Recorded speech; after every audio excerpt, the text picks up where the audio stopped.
Bonjour à tous et bienvenue dans cette nouvelle conférence dédiée à la licence LEA.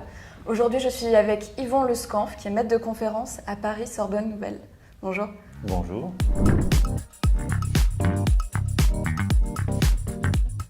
Alors, dans un premier temps, pouvez-vous vous présenter et présenter l'université Paris Sorbonne Nouvelle? Alors, je suis maître de conférence en langue et littérature française, actuellement directeur du département LEA.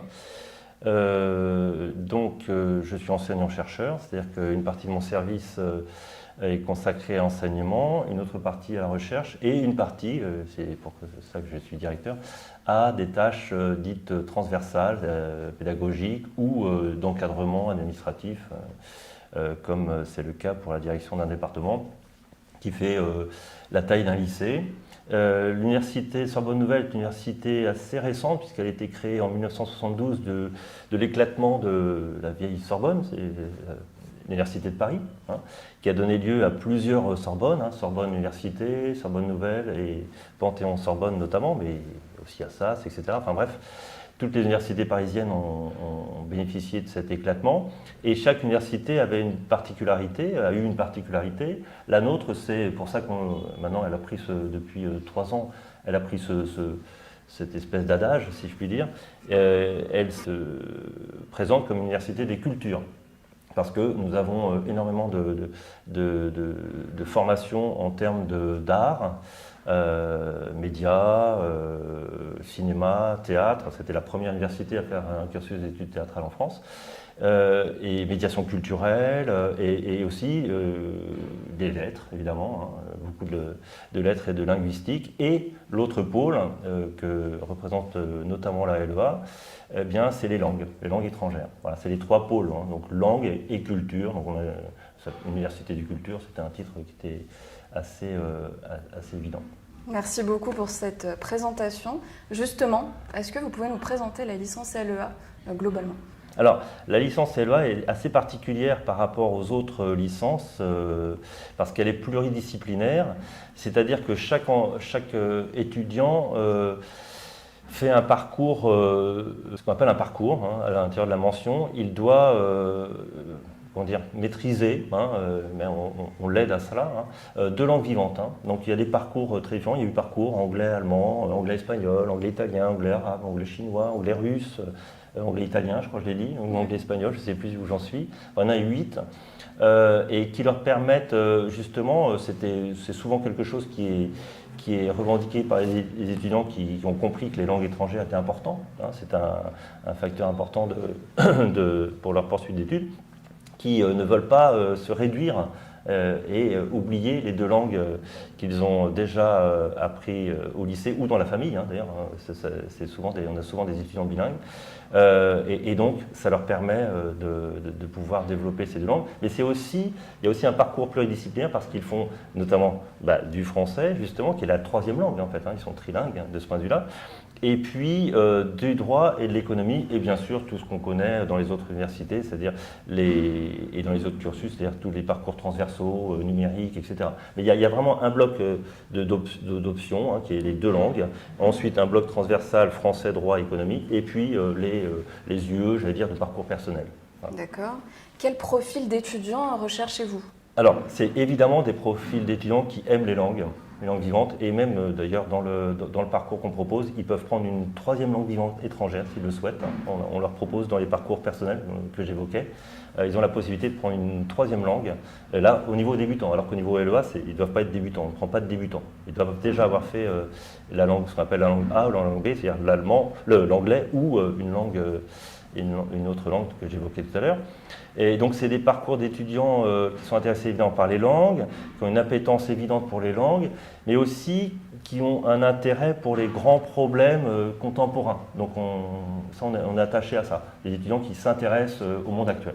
D'accord. Et à quoi s'attendre en licence LEA pour les lycéens qui voudraient s'orienter? À quoi s'attendre concrètement? Alors concrètement, beaucoup d'enseignements de langue, culture et langue, j'allais dire, d'un point de vue très matériel, c'est-à-dire ils continuent d'apprendre la langue de façon parfois spécialisée, notamment pour pouvoir maîtriser tous les corps de métier ou les secteurs d'activité différents, puisque langue étrangère appliquée, hein, c'est-à-dire on ne forme pas des étudiants qui vont devenir des enseignants de langue, mais des étudiants qui vont utiliser la langue dans un métier, quel qu'il soit, à l'international ou en France, en direction de l'international.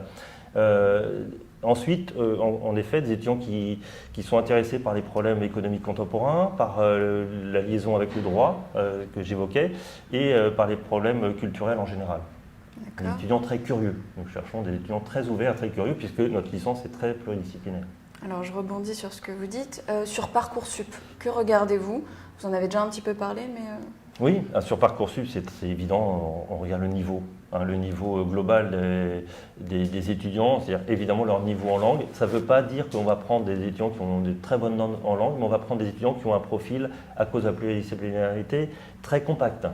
C'est-à-dire que les écarts de notes sur Parcoursup, ça c'est une bonne chose que je donne, un bon conseil, les écarts de notes sur Parcoursup, pour nous, sont révélateurs d'un étudiant qui aura du mal en LEA, justement parce que c'est pluridisciplinaire. Les étudiants qui font déjà des choix au lycée nous paraissent des profils problématiques pour LEA. On préfère des profils compacts, comme on dit, c'est-à-dire quelqu'un qui a 13, 14 partout, plutôt que quelqu'un qui a 18 et 2, voilà. Et on regarde aussi la lettre de motivation.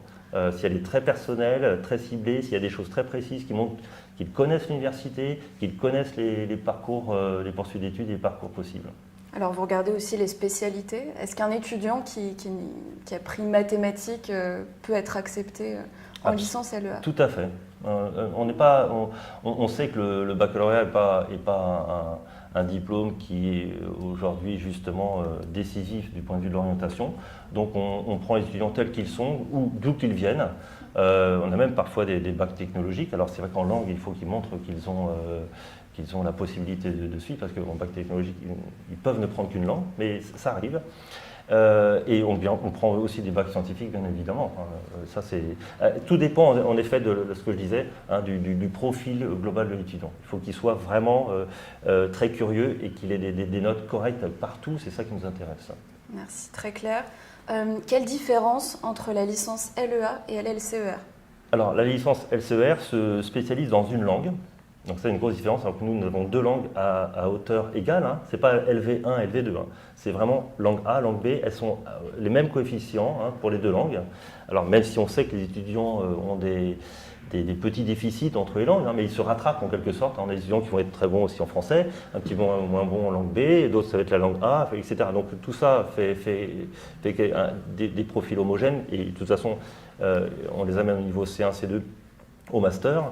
Donc ça c'est la première chose. Ils peuvent avoir garder leurs deux langues en quelque sorte de choix.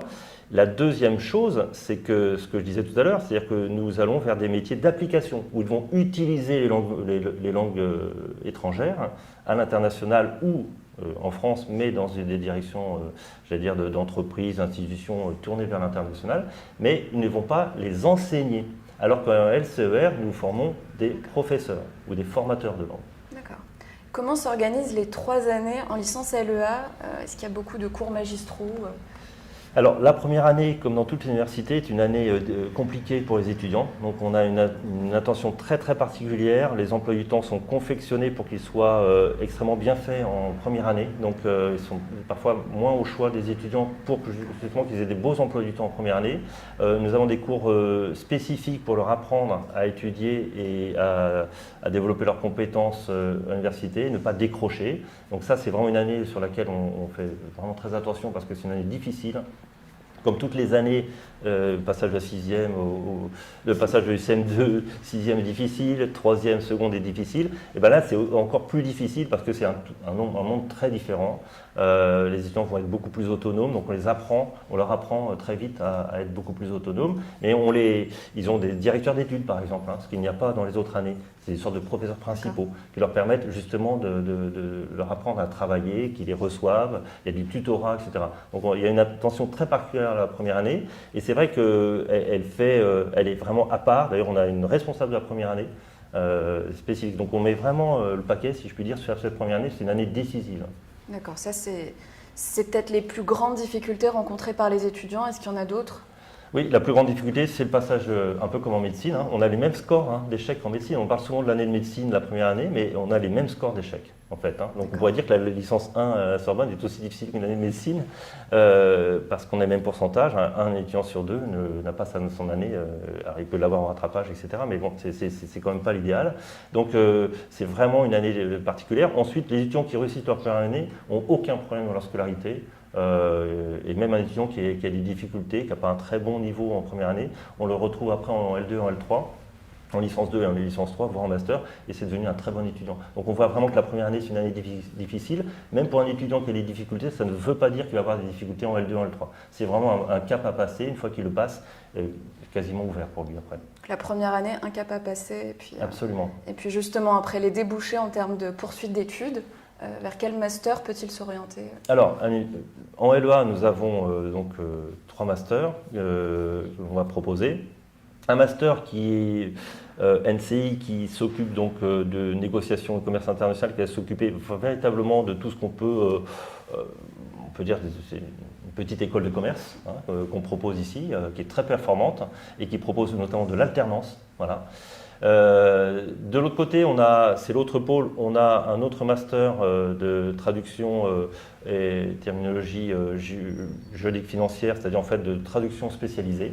Là, c'est pour les traducteurs spécialisés, pas des traducteurs littéraires, là encore une fois, ça c'est pour les autres LCER. Et là, c'est évidemment, là on a des débouchés énormes. Parce que c'est dans les tribunaux, c'est dans les entreprises, on a besoin, au niveau de l'Europe, etc. Et on a un troisième master qui est plus récent, qui est un master qui s'occupe du management de projets culturels, notamment dans un environnement dit trilingue, c'est-à-dire français, langue A, langue B. Voilà, c'est notamment des étudiants qui forment des projets culturels pour les alliances françaises, les consulats, mais aussi les entreprises, et aussi, par exemple, ici à Paris, pour l'Île-de-France, où il y a vraiment un secteur touristique très important. Un large champ de métiers, donc après des études LEA. Voilà. Ou via ces masters. Tout à fait. Alors, la particularité de LEA, en général, du cursus LEA, c'est qu'on forme des étudiants, en effet, pour des cibles très particulières que j'évoquais, mais en fait, on regarde dans les faits, on se rend compte que les étudiants trouvent des métiers dans des secteurs tout à fait étonnants. Ça veut dire que le profil très pluridisciplinaire, très ouvert, très curieux et très malléable, très plastique de nos étudiants au niveau de leur intelligence, de leurs compétences, etc. et de leur appétence, puisque je rappelle que c'est des étudiants curieux, leur permettent de s'adapter à beaucoup de contextes d'entreprises, d'institutions, de collectivités territoriales, et même certains deviennent aussi enseignants, c'est pas interdit. Donc c'est très ouvert, on est ravis de voir que finalement nos étudiants vont à peu près là où ils espèrent aller, finalement, là où ils demandent à aller, de façon très très libre. C'était très clair. Est-ce que vous pouvez partager vos conseils pour réussir à l'université en général? Alors, c'est ce qu'on évoquait tout à l'heure, c'est la question de la première année de licence. Il faut apprendre très vite, on les aide à ça, à travailler en autonomie. Et c'est d'ailleurs, il y a quelques années, il y a eu une expertise sur les doctorants de l'université en général, mais notamment les masterants de LEA, qui a montré qu'une des grandes compétences appréciées par le monde de l'entreprise par rapport à nos étudiants, c'était cette question de l'autonomie. C'est-à-dire par rapport aux écoles de commerce, aux autres écoles, nos étudiants sont extrêmement autonomes. Ils savent chercher une documentation juridique, ils savent trouver des informations parce qu'ils bénéficient aussi de l'environnement de recherche. Par exemple, on a une bibliothèque virtuelle qui leur permet d'avoir accès à tous les quotidiens du monde. Voilà. Tous les quotidiens du monde sont représentés. Si vous voulez lire en chinois, vous pouvez lire le journal en chinois tous les matins, etc. Et aussi tous les articles universitaires. Mais pas que de recherche fondamentale, de recherche appliquée. Il y a des grandes revues scientifiques, marketing par exemple, etc. Donc ça fait des étudiants très curieux qui savent se débrouiller tout seuls, trouver l'information. Donc ça c'est vraiment un élément très important. Cette autonomie à trouver dans l'organisation du travail. Alors pourquoi choisir une licence LEA à Sorbonne Nouvelle ? Vous en avez parlé, donc il y a beaucoup de revues à disposition, d'articles de recherche, quoi d'autre ?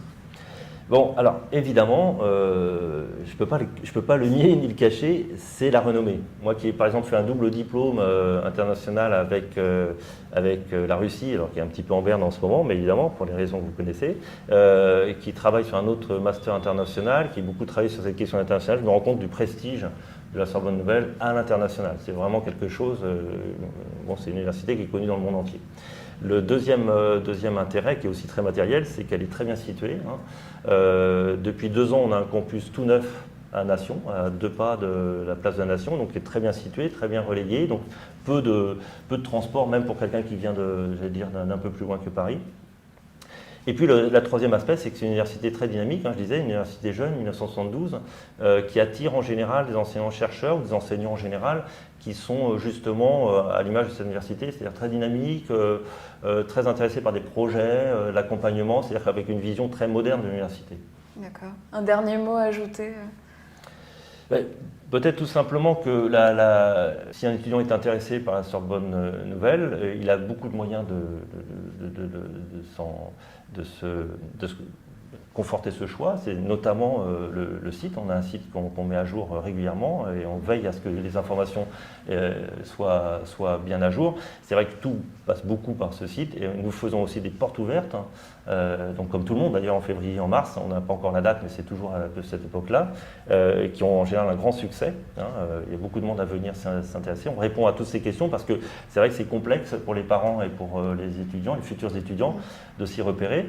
Mais pour toutes les raisons que je viens de donner, l'emplacement, l'historique, la volonté de toujours s'adapter au monde, au monde qui nous entoure, le monde de l'emploi, le monde des institutions et le monde de l'international, ce sont des atouts quand même très forts pour une université très dynamique de ce point de vue-là. Merci beaucoup. Je pense que le message a été entendu. Merci à tous d'avoir suivi cette conférence. À bientôt sur Totis.